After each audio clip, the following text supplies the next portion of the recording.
زعفران جي اول ځل منګه په سوات کې چې دی د دې په د کمرشل لیول باندې یا په غټه سطح باندې منګه د دې کروندو وکړه او منګه زمیندارو ته چې دی په 114 کانال باندې منګه زعفران چې دی هغه کاشت کړو.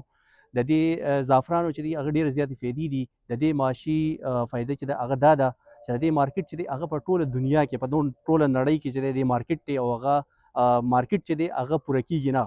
نو د دې کرل چې دي هغه زمیندارو ته تقریبا د 1.5 کانال نه 1 کیلو زعفران چې د هغې قیمت 12 لکه د پاکستان دننه او په ولایت کې بهر چې دی هغه 29 لک روپۍ یو کم 13 لک روپۍ چې دی هغه هلته موږ له راکولی شي.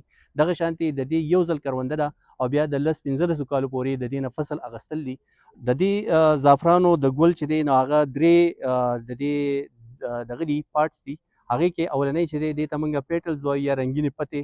دا چې دي د دې هم ځاله مختلف مارکیټونه دي. هلته کې د دې نه سینټ پرفیوم او خوشبویانې جوړیږي.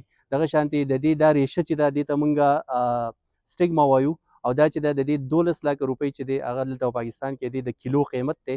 دغه شانتې دا سټیمن دی د دې هم 3.5 لکه یا 3 لکه او یا زر روپۍ چې دی د دې په مارکیټ کې قیمت دی چې وچ شي. نو دغه شانتې د دې لاندې کم تخم چې دی هغه هم د یو تخم نه د یوې دانې نه د شپږو نه د 1200 پورې راځي او هغه هم په 1.5 سل روپۍ باندې یوه دانه چې د یو تخم چې دی هغه خرڅېږي.